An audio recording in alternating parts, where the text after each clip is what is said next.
Alright, so me and Tay, we're going to pretty much show you guys how to assemble the race seats, because when you first get them, they do go ahead and come in 2 pieces broken up. So they're pretty simple for the install. We're going to pretty much show you how to do them really quick. All the bolts already in the seats. They come in the seat, so you don't have to buy any hardware or nothing.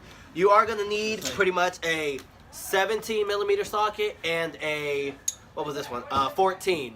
So he's going to go ahead and show you really quick on the top one what to do really quick, and I'm going to show you on the bottom one. Then we're going to do a time lapse of us basically putting them together, okay? So pretty much, this one, that's the bottom for the top one. So the bottom one, take off the plastic. as you can see here, it does have 2 bolts here. You have to take those out. So these are the 14s. As well, the top one has a bolt right here. You take those out. So pretty much, after you get the bolts out, you're going to go ahead, let me see real quick, pretty much show my general idea what we're going to do. Pretty much, you're going to bolt them in on those 2 holes right here and here. You take them out and then you pretty much just set it down like so, and your race seat is pretty much good. So we're going to go ahead and take those out really quick, and then we're going to go ahead and show you how to put them together, okay?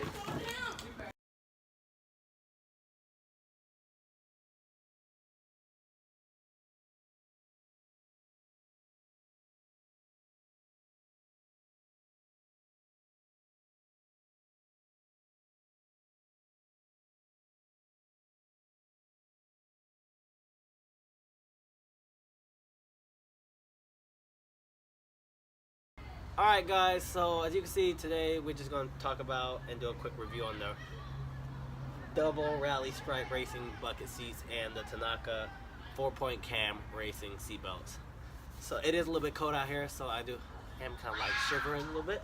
So pretty much the reason that I got these and this color and pattern type was because my car, as you know, is all black, and I want to do something that's a little bit of a custom theme, but isn't doing too much to take away from the fact that I'm really focusing on performance. So I just want to add a little bit of splash to the car. So I did the rally stripe because, you know, every time you think of a Mustang, you do think of Mustang stripes on a Mustang. So I went with this brand particularly because it does save on price. So you have Sparkle, you have NRG, you have Brom.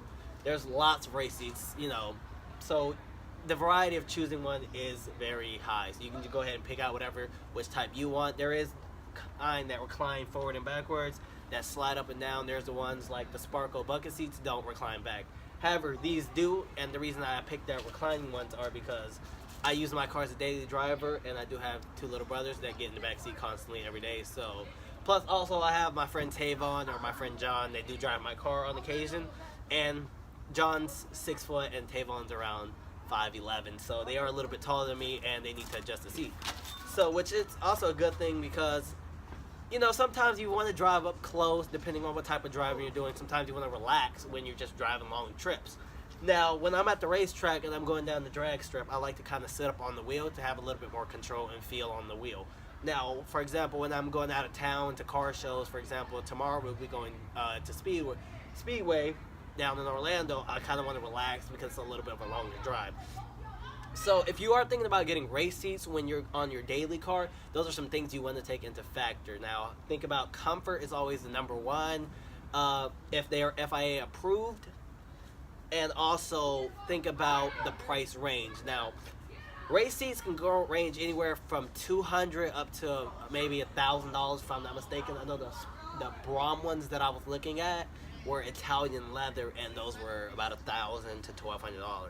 Now these 2 seats typically actually ended up running me $214, which is a great price. I did get them off of eBay. Like I said, the brand that I typically like to go with is DNA Motoring because I am familiar with the brand. They did send me my pipes, muffler delete. As you seen earlier on another video on my channel, I did get my long tube headers from DNA. Also, my racing seat belts, my seat brackets, my racing bar harness, all are from DNA Motoring. So they are a very big supporter that I rock in my car, and I'm proud to wear them. So that's pretty much a review on the seats. The seats are pretty comfortable. I love how they grip. They're a comfortable feel. They look stylish. They're not too much, but they do a lot on like uniqueness and, you know, personal style. So that's one thing that I do like. Now onto the seat belts. I did end up purchasing all black 4-point cam lock racing seat belts, but there was a misorder. A misorder, and there was a mess up in the belts that I got, and they ended up sending me Tanaka's, which these are also, they range you for about $74 on eBay. And as you would know, this is a budget build to a certain extent. Like certain things, depending on the product, I do spend as low as possible, but certain things, you can't find for too much cheap. For example, on the next upcoming videos, my comp cams will be put in the car, and no matter where you look, you can't find cams cheap. So that is something you have to also keep in mind, is where your budget is at when you're buying certain things and how you feel about them. So I end up getting these two 4-point cam racing seatbelts for $69.34, so I can basically round that up to $70. So in total, I ended up paying, I want to estimate about $284, $290 on the seats together and the racing belts alone. That's not including the seat brackets, because every car for your specific year and vehicle, you have a certain different seat bracket, so not all seat brackets are universal. Now, the seat brackets ended up costing me another $60, so total, and I want to say including the racing harness, the seat belts, the seat brackets, and the seats, I paid around $400 to $500 in that range.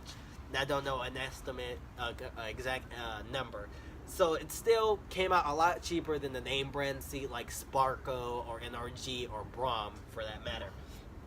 Now, my friend Tavon is going to go ahead and show you pretty much. He's going to come over here and show you how to pretty much buckle these up. It is a pretty straightforward, way to buckle them up. And the reason that I did go with these were because, as I said, I do drive this every day, and I have people that sit in my passenger seat.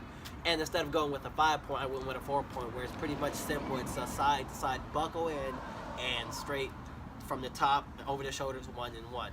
So anybody can pretty much do it, and it isn't too complicated where you're trying to go ahead and latch, and you're trying to go through the crotch, over the shoulders, around the back, and all that. So something pretty simple that does add style, works at the racetrack, and at the same time it's pretty simple. So I'm gonna go ahead and get the camera, and I'm gonna go up close and pretty much show you how he's gonna do it, okay? I was saying in my video about the 5-point, you can buy a 5-point, but you don't necessarily have to use it. So for example, this one is a 4-point, but it does have an extra slot for the 5-point for the crotch part of it. So he's pretty much just gonna show you how to buckle them up really quick and how they look in the seat, just so you guys have a general idea how they go. Okay.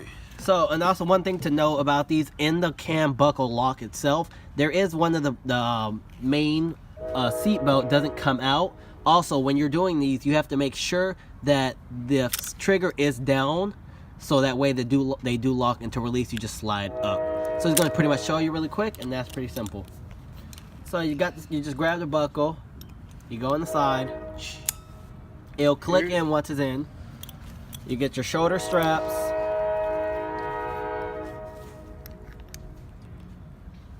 It clicks in as well, and then you get your second shoulder strap, and you buckle up, and you're ready to go.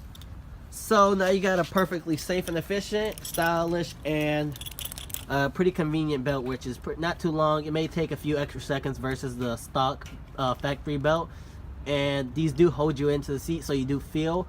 And once I get the seats in, which will be on the next video, we will be installing those probably tomorrow, because the seat bracket should be coming in tomorrow, as well as the harness bar. We will be putting those in, and we're going to go ahead, after we're done with those, we're going to go ahead and drive in them and go ahead and tell you guys how they feel and the differences we noticed from the factory seats to the racing seats. So, alright, thank you guys for watching. Please make sure to stay tuned for more videos to come. Subscribe to my channel. Thank you. Make sure you watch those videos, like, leave comments, and stay tuned for more videos to come, guys. Peace out.